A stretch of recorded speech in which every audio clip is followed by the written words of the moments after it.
Kita lanjut bahas PTTHK Serapi episode 717. Oke lah, gak usah banyak meng, kita langsung masuk aja ke pembahasan.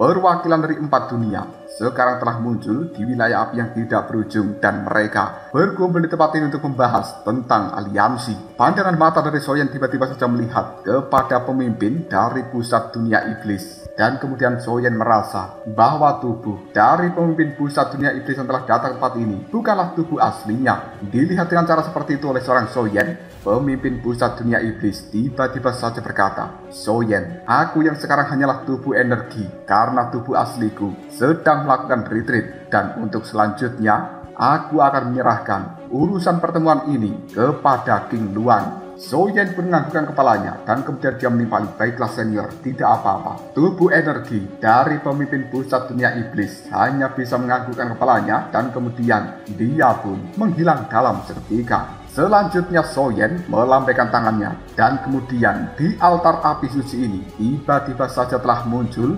kursi-kursi yang tertata dengan rapi, dan kemudian Soyen pun mengatakan, "Semuanya silahkan duduk." Mendengarkan hal seperti ini membuat mereka semuanya langsung duduk di kursi masing-masing. Sementara Soyen mendekati Yun Yun dan kemudian dia berkata, "Terima kasih banyak atas kerja kerasmu." Raut wajah dari Yun Yun telah berubah menjadi memerah ketika mendengarkan bisikan dari Soyen ini, dan dia hanya bisa menganggukkan kepalanya sambil melirik pada Soyen. Yun Yun pun berkata di dalam hatinya, "Orang ini peningkatan kekuatannya benar-benar pesat." Berbagai perwakilan dari orang-orang yang telah menghadiri pertemuan saat ini, mereka adalah para tokoh besar dengan kekuatan yang sangat mengerikan. Contohnya seperti Tuan Pemakan Jiwa, perwakilan dari dunia hantu, kekuatannya berada di tingkat reinkarnasi ke-6, sementara Tuan Kive juga berada di tingkat reinkarnasi ke-6.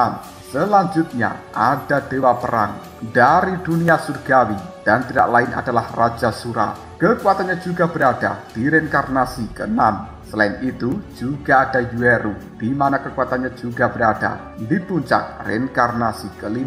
Selain itu ada King Luan yang saat ini menjadi pemimpin dari klan Rubah Ekor 9. Kekuatannya juga berada di tingkat reinkarnasi ke-6.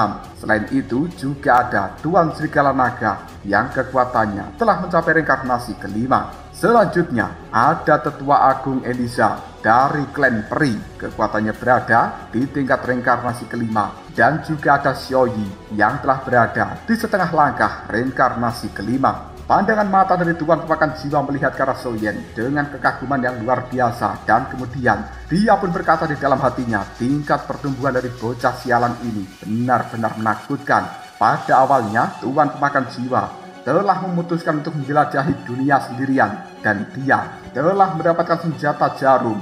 Hal ini telah membuat kekuatan dari Tuan Pemakan Jiwa melonjak hingga puncak reinkarnasi ke-5. Dan setelah bencana yang terjadi di dalam dunia hantu berakhir, Soyen telah memurnikan obat secara pribadi untuk gurunya ini, dan kemudian dengan bantuan pil obat dari Soyen tersebut membuat kekuatan dari Tuan Pemakan Jiwa telah naik level menjadi reinkarnasi ke-6. Memiliki hubungan dengan Soyen benar-benar bisa mendapatkan sebuah keuntungan yang tidak terduga. Dan tidak lama berpisah dengan Soyen, Tuan Pemakan Jiwa tidak menyangka bahwa kekuatan dari Soyen akan meningkat hingga puncak reinkarnasi ke-6. Dilihat dengan cara yang cukup aneh oleh gurunya yaitu Tuan Pemakan Jiwa, membuat Soyen menggelengkan kepalanya sambil pura-pura terbatuk. Bagaimanapun juga, tokoh-tokoh yang telah hadir di dalam tempat ini merupakan orang-orang penting dan mereka telah berkultivasi selama ribuan tahun yang tidak terhitung jumlahnya. Tapi pada akhirnya mereka masih kalah dari Soyen. Bahkan Soyen umurnya belum ada 100 tahun. Tuan Pemakan Jiwa cukup terkejut dengan suara terbatuk dari Soyen, dan kemudian detik berikutnya dia melambaikan tangan. Sebuah gunungan yang berwarna hitam muncul di udara. Dia pun segera melemparkannya pada Soyen sambil mengatakan, "Soyen, aku sebagai perwakilan dari dunia hantu datang ke tempat ini dengan cara terburu-buru dan hanya bisa mempersiapkan hal ini untuk dirimu. Terimalah. Ini merupakan teknik abadi tingkat atas yang bernama teknik menelan langit dan juga melahap bumi. Teknik ini cukup efektif jika kau kombinasikan dengan jimat pemakan jiwa. tidak kalah dari Tuan Pakan Jiwa, Tetua King Luan yang merupakan pemimpin dari rubah ekor 9 tiba-tiba saja juga melambaikan tangannya dan kemudian sebuah gulungan berwarna hijau ini telah muncul di udara. Ia pun juga melemparkannya pada Xiaoyan sambil mengatakan, "Xiaoyan, terimalah. Ini adalah seni abadi tingkat atas. Di dalamnya berisi atribut kayu dan itu bernama Teknik Alam Dewa Kayu Batu." Sementara Tetua Agung Elisa dan juga Xiaoyi hanya saling berpandangan. Mereka tidak melakukan persiapan yang memadai dan saat ini tidak bisa memberikan apapun kepada Xiaoyan. Xiaoyan pun mengulurkan telapak tangannya dan menerima 2 gulungan itu sambil mengatakan, "Dua senior, terima kasih banyak atas hadiah ini." Tentu saja dengan kekuatan Xiaoyan yang telah mencapai reinkarnasi ke-6, dia benar-benar membutuhkan seni abadi tingkat atas untuk bisa menghadapi lawan yang level kekuatannya setara dengan Xiaoyan atau bahkan berada di atasnya, yaitu reinkarnasi ke-7. Xiaoyan memasukkan 2 gulungan itu ke dalam cincin penyimpanan. Melihat suasana seperti ini, para eksekutif puncak dari wilayah api yang tidak berujung yang saat ini berada di belakang dari Xiaoyan tidak bisa menahan kengerian. Dan mereka untuk saat ini memiliki sebuah penilaian bahwa pemimpin wilayah api yang tidak berujung tampaknya memang bukan orang yang sederhana.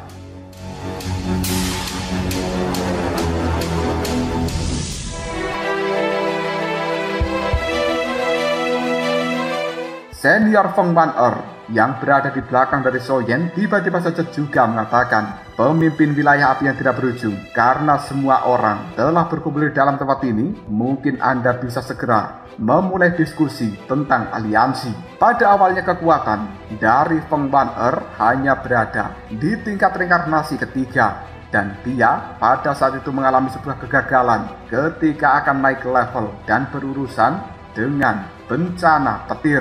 Hal itu telah membuat Feng Wan berubah menjadi sangat tua. Namun kemudian dengan mengandalkan aula alkemis yang berada di wilayah api yang tidak berujung ini, Feng Wan tidak hanya bisa memulihkan penampilannya yang menjadi sangat cantik, tapi bahkan dia juga bisa menembus kekuatan reinkarnasi keempat. Namun hingga detik ini Feng Wan masih merenungkan berbagai tindakan yang dilakukan oleh Xiao Yuntian saat itu yang menghancurkan garis keturunan para pelindung klan Xiao mereka. Sekalipun Feng Wan hingga detik ini merasa bahwa itu memang sebuah kesalahpahaman, tapi dia tidak bisa meyakinkan garis keturunan lain dari pelindung yang berada di belakangnya sampai sebuah kebenaran benar-benar terungkap. Xiaoyan yang mendapatkan peringatan dari seorang Feng Wan tiba-tiba saja segera mengatakan, "Para senior, karena kalian sudah siap, mari kita mulai pembahasan hari ini." Hanya dalam seketika, suasana di dalam tempat ini telah menjadi begitu tegang karena mereka tahu bahwa diskusi berikutnya bukan masalah yang sederhana. Selanjutnya Xiaoyan pun segera mengatakan, "Untuk penjelasan berikutnya akan disampaikan oleh istriku Cailin." Mendapatkan perintah dari Xiaoyan membuat Cailin melihat pada semua orang yang telah hadir di dalam tempat ini dan kemudian dia berkata, "Perang dunia kedua akan segera dimulai. Situasi yang berada di dalam dunia 1000 besar kita untuk saat ini cukup menegangkan. Dan wajar jika aku mengumpulkan para senior untuk memperkuat hubungan satu sama lain dan kemudian membentuk sebuah aliansi. Hal ini akan membuat kita bisa melindungi dunia 1000 besar. Kekuatan yang paling kita bisa percaya pada saat ini adalah kekuatan dari dunia hantu, dunia iblis, dunia surgawi yang sebelumnya adalah dunia abadi, dan juga klan peri. Jika kekuatan lain yang keberadaan dan juga identitasnya tidak pasti ingin bergabung dengan aliansi yang kita bentuk, maka kita harus memutuskan hal ini bersama-sama. Kekuatan baru dari aliansi kita, aku akan menyebutnya sebagai aliansi api abadi. Selain itu, Xiaoyan secara pribadi akan menjadi pemimpin dari aliansi ini. Kita juga akan mendirikan pavilion tetua, di mana yang bisa menjadi anggota dari pavilion tetua ini hanyalah kekuatan yang telah berada di reinkarnasi ke-6 ke atas. Sebagai seorang pemimpin aliansi, Xiaoyan adalah simbol kekuatan dan juga pengambil keputusan. Tapi segala keputusan yang telah dia ambil, jika lebih dari 2/3 anggota dari pavilion tetua yang keberatan, maka keputusan ini akan bisa dianggap gagal. Bagaimana? Apakah semuanya setuju dengan hal ini? Mendengarkan penjelasan dari seorang Cailin membuat mereka semuanya, Tuan Pemakan Jiwa, Tetua King Luan, dan juga yang lain-lain hanya bisa menganggukkan kepalanya. Baiklah, kita semuanya setuju. Soyan kemudian dengan raut wajah yang cukup serius, dia pun pada saat ini mengatakan, jika begitu, kita akan beri nama aliansi ini sebagai Aliansi Api Abadi dan secara resmi telah terbentuk hari ini. Tujuan kita adalah mengambil inisiatif untuk menyerang dan juga mengusir ras jahat asing demi mempertahankan tanah air kita, yaitu dunia seribu besar. Untuk selanjutnya, kita semuanya harus menjelaskan sedikit tentang latar belakang pasukan yang kita miliki masing-masing, supaya aliansi ini bisa mengetahui sudah sejauh mana tahap kekuatan yang dimiliki oleh aliansi kita, dan itu juga akan mempermudah untuk merumuskan serangkaian langkah untuk tindakan selanjutnya.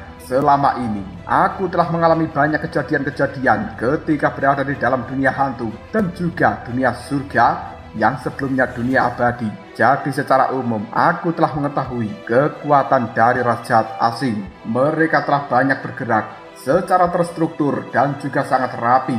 Bahkan kekuatan dari pasukan ras jahat asing juga bukan sesuatu yang bisa dianggap remeh. Tuan pemakan jiwa tiba-tiba saja menjadi orang pertama yang memberikan penjelasan tentang keseluruhan dari kekuatan di dalam dunia hantu. Pada saat ini di dalam dunia hantu, Raja Petir telah mendapatkan kembali kendali atas payung dewa dan hantu yang sebelumnya dimiliki oleh Duan Gipe. Sementara Duan Gipe sendiri, dia telah mampu mengendalikan manik-manik hitam. Kekuatan dari Raja Petir dan juga Duan Gipe sendiri secara perlahan telah menyatu dan hanya tinggal menunggu kekuatan Raja Petir mencapai puncaknya kembali. Mungkin setelah Raja Petir keluar dari retreatnya, dia akan bisa mencapai reinkarnasi ke-9 yang sesungguhnya. Dan pada saat itu, kekuatan dari Duan Gipe juga akan meroket karena memiliki simbol reinkarnasi. Dan mungkin Duan Gipe juga akan langsung berada di reinkarnasi ke-8.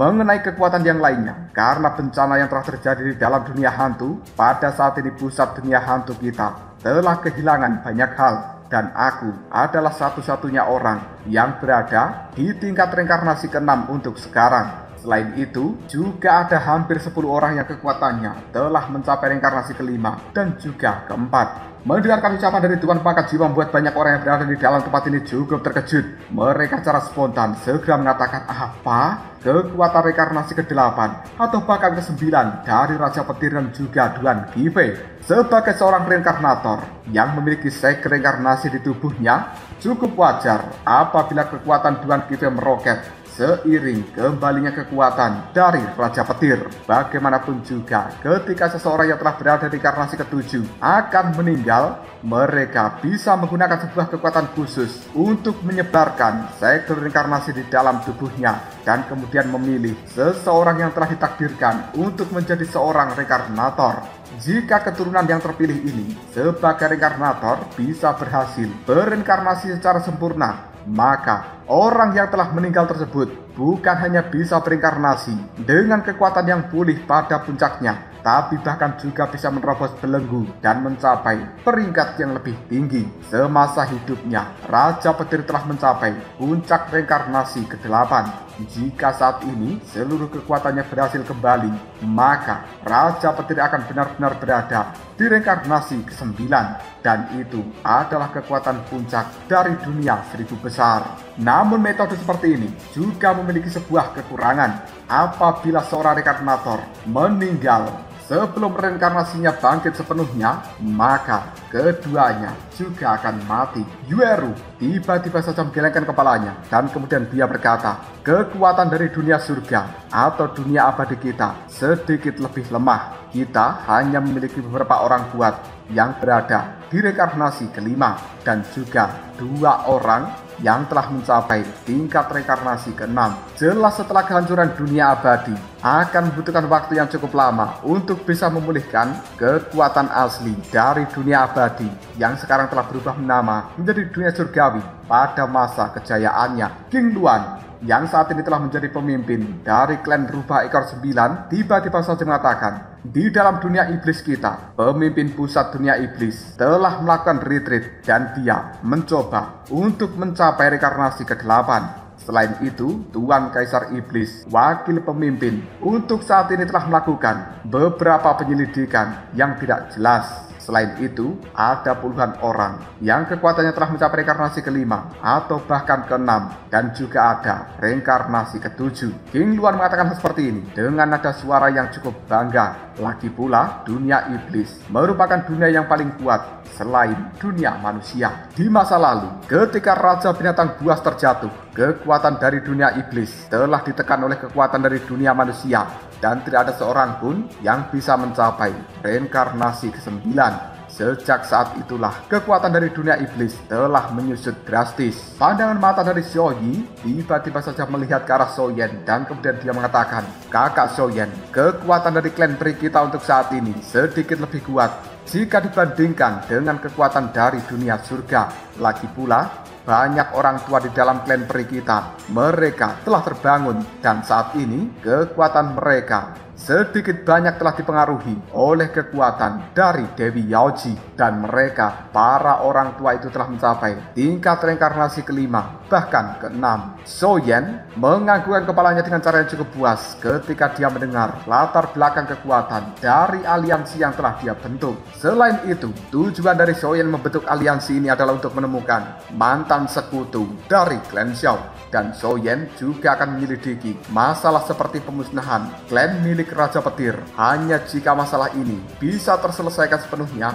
maka Xiaoyan yakin bahwa aliansi api abadi akan benar-benar bersatu secara sempurna. Selanjutnya, Xiaoyan pun kembali berkata pada semuanya, "Sebagai pemimpin aliansi api abadi, aku akan mengeluarkan dekret, yaitu 2 aula alkemis di alam surgawi dan juga di markas besar wilayah api yang tidak berujung akan dibuka sepenuhnya, dan aku akan mengerahkan segenap upaya untuk mendukung para ahli di tingkat reinkarnasi dalam aliansi api abadi kita. Aku akan memberikan pil obat yang bisa meningkatkan kekuatan dari kalian masing-masing. Pada saat yang sama, aku juga akan membuka saluran untuk menyerap bakat-bakat secara terbuka, dan orang luar yang ingin bergabung dengan aliansi, mereka harus melalui beberapa lapis konfirmasi identitas sebelum bergabung. Karena begitu mereka bergabung dengan aliansi api abadi ini, baik individu maupun pasukan akan menerima imbalan pil peningkat kekuatan yang sama besarnya. Bagi mereka yang telah berada di atas tingkat reinkarnasi kelima, aku Xiaoyan secara pribadi akan menyempurnakan pil obat tingkat ke-9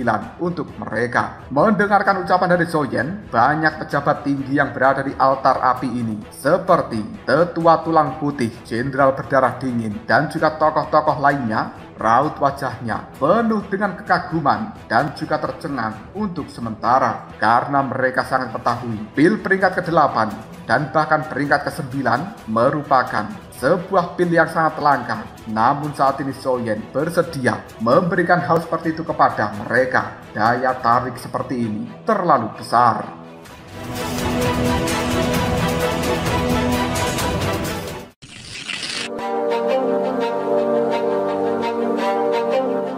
Di seluruh dunia 1000 besar ini, satu-satunya kekuatan yang mampu memurnikan pil peringkat ke-8 atau bahkan peringkat ke-9 hanyalah aula alkemis dari dunia surgawi dan juga aula alkemis dari tanah suci pemurnian obat di dalam pusat dunia manusia. Tapi sekarang mereka tahu bahwa Xiaoyan bisa memurnikan hal seperti itu dan bahkan memberikannya pada mereka. Hal ini membuat semua orang yang berada di dalam tempat ini memiliki kekaguman dan juga penghormatan yang tinggi kepada Xiaoyan. Bahkan jika berita ini tersebar luas di dunia luar sana, maka akan banyak orang bergabung dengan aliansi api abadi. Mendengarkan ucapan dari seorang Xiaoyan, Raja Sura, sang dewa perang dari dunia surgawi, tidak bisa menahan diri untuk langsung mengacungkan jempolnya pada keberanian Xiaoyan sambil mengatakan, langkah yang diambil oleh pemimpin sungguh merupakan langkah yang sangat bijaksana. Detik berikutnya sebuah jejak kekhawatiran telah muncul dalam pandangan mata Xiaoyan Dan kemudian dia kembali berkata pada semuanya, namun situasi di dalam dunia 1000 besar kita saat ini masih tidak optimis. Sejak bencana di dalam dunia hantu berakhir, ras jahat asing tampaknya telah menghilang. Dan aku khawatir bahwa mereka sedang merencanakan sesuatu yang lebih besar lagi.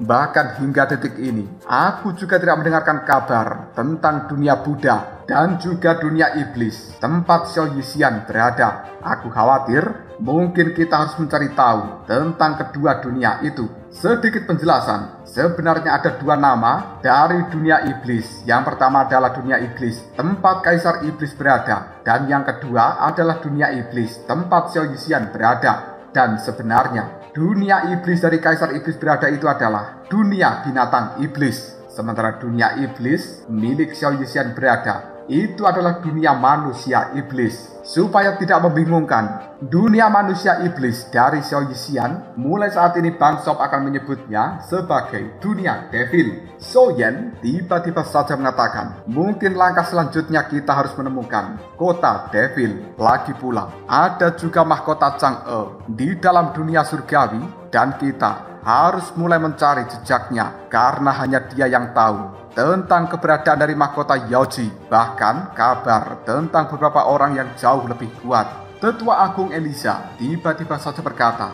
benar, tapi di antara klan peri apiku, seorang tetua Taisang yang baru saja terbangun telah meminta diriku untuk memberitahukan sesuatu kepada pemimpin, bahwa Raja Suci, Dewi Yaoji, dan juga Dewi Chang'e, mereka semua seharusnya adalah orang-orang kuat di era yang sama, dan hanya satu dari mereka yang bisa ditemukan secara perlahan. Soyen menganggukkan kepalanya sambil menimpali. Baiklah, jika begitu kita akan mulai mencarinya. Untuk saat ini, langkah selanjutnya yang akan kita lakukan adalah memperbaiki kekuatan masing-masing, lalu mencari penjara penekan iblis. Karena aliansi kita telah terbentuk, mulai sekarang semuanya akan berada di jalan yang sama. Baru saja Soyen mengatakan hal seperti ini, tiba-tiba saja seorang penjaga dari wilayah api yang tidak berujung kini telah muncul dengan terburu-buru dan juga raut wajah yang tegang. Penjaga itu mengatakan, pemimpin, seseorang telah datang.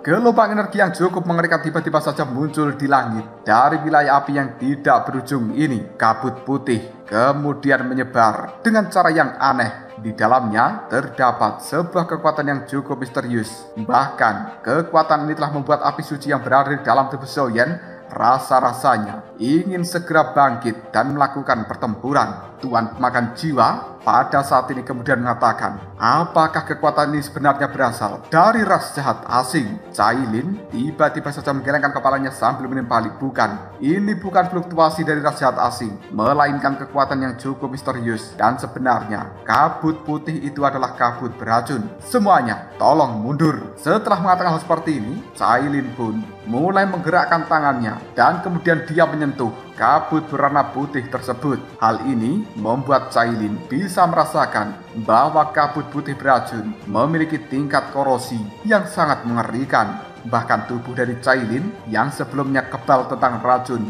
kali ini bisa merasakan sedikit sakit. Raut wajah dari Soyen, Sun-er, dan juga Yun-yun dalam sekejap berubah menjadi sangat serius, dan mereka juga mulai mengaktifkan kekuatan di dalam tubuh masing-masing. Energi di dalam tubuh seorang Cailin melonjak, dan dia kemudian mengeluarkan cahaya 10 warna yang langsung menelan kabut putih. Hal ini telah membuat kekuatan asli dari Cailin terungkap. Dan itu membuat banyak orang terkejut karena ternyata kekuatan dari Cailin juga telah berada di reinkarnasi ke-6.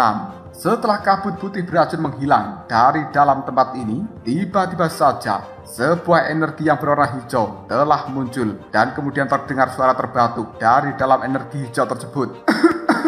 Akhirnya, aku bisa juga sampai di tempat ini. Soyen pun menyipitkan matanya dan kemudian dia mengatakan suara itu sebenarnya adalah. Baru saja Soyen akan bergerak, Cailin tiba-tiba saja mengatakan, kau jangan pergi ke sana. Lapisan aura yang berwarna hijau itu adalah kabut beracun yang sangat mematikan. Dan bahkan aku sendiri tidak sepenuhnya yakin bisa menghadapi aura hijau beracun.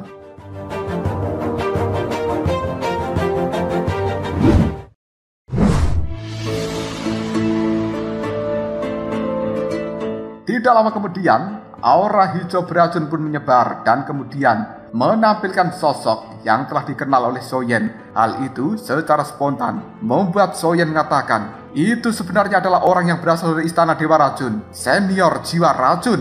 Tiba-tiba saja jiwa racun pun mengatakan, Soyen dan juga semua orang yang berada di dalam tempat ini tolong selamatkan dunia devil. Setelah mengatakan hal seperti ini, tubuh dari jiwa racun yang penuh dengan luka dan juga kekuatannya tidak stabil, dia pun terjatuh dari udara. Soyen buru-buru melesat, lalu menangkap jiwa racun itu. Dan kemudian Soyen bertanya, "Senior, sebenarnya apa yang telah terjadi?" Jiwa racun dengan suara yang cukup lemah, dia pun mulai memberikan penjelasan kepada Soyen. Di bawah paksaan dan juga godaan dari ras jahat asing, pemimpin dari pusat dunia devil telah melakukan sebuah pengkhianatan dan dia bergabung dengan ras jahat asing dengan bantuan dewa jahat peringkat kelima. Dia sebenarnya telah mampu dipromosikan menjadi dewa jahat peringkat ke-6 yang baru, dan sekarang mereka telah memimpin pasukan bersama dari ras jahat asing yang tidak terhitung jumlahnya, mencoba untuk memporak-porandakan seluruh dunia devil sehingga sepenuhnya bisa membuka jalur antara ras jahat asing dan juga dunia 1000 besar. Mendengarkan hal seperti ini membuat Tuan Pemakan Jiwa, raut wajahnya telah dipenuhi dengan kemarahan, dan kemudian dia mengatakan, orang-orang yang berada di pusat dunia devil, mereka pantas mati. Dunia devil merupakan wilayah yang paling istimewa di antara 7 dunia yang lainnya, dan saat ini mereka telah menjadi incaran, bahkan ingin dikuasai oleh ras jahat asing. Jiwa racun kembali berkata, sekarang setelah istana Dewa Racun runtuh, Xiao Yixian telah memimpin dan bahkan dia telah menggunakan Kuali Dewa Racun untuk melindungi banyak makhluk yang tidak terduga. Tanpa perlindungan dari Xiao Yixian, maka seluruh alam dari Dewa Racun pasti sudah berubah menjadi debu. Namun, karena bergabungnya Dewa Jahat peringkat kelima dan juga pemimpin pusat dunia devil, kekuatan mereka bukan sesuatu yang bisa dilawan oleh orang-orang di dalam dunia devil saat ini. Dan kelangsungan hidup dari dunia devil hanya tinggal masalah waktu saja. Soyen dengan cukup geram, dia menimpali. Pantas saja aku tidak menerima kabar apapun dari Xiao Yixian. Ternyata masalah ini juga terkait dengan pemimpin pusat dunia devil. Pandangan mata dari banyak orang yang berada di dalam tempat ini melihat ke arah Soyen, dan mereka sedang menunggu keputusan apa yang akan dibuat Soyen untuk kali ini. King Luan dari rubah ekor 9 tiba-tiba saja bertanya, "Pemimpin Soyen, rencana apa yang akan kau lakukan selanjutnya?" Soyen kemudian menimpali, tujuan pembentukan aliansi api abadi adalah untuk mempertahankan diri dan juga untuk menyelamatkan dunia 1000 besar. Karena mereka telah mulai penyerangan, tidak ada kata bagi kita untuk diam saja. Semuanya, aku perintahkan kalian kembali ke tempat masing-masing, dan dalam waktu 1 hari, atur ulang seluruh pasukan kalian dan datang ke tempat ini. Kita akan bersama-sama menuju dunia devil. Mendengarkan perintah dari seorang Soyen membuat mereka cukup puas dan kemudian menganggukkan kepalanya. Soyen membubarkan pertemuan ini dan kemudian mereka kembali ke dunia masing-masing untuk mengatur ulang pasukan yang akan dibawa demi menyelamatkan dunia devil, tempat dari Xiao Yixian berada. Soyen merasa bahwa masalah yang berada di dalam dunia devil saat ini takutnya lebih tragis jika dibandingkan dengan dunia abadi atau bahkan dunia hantu.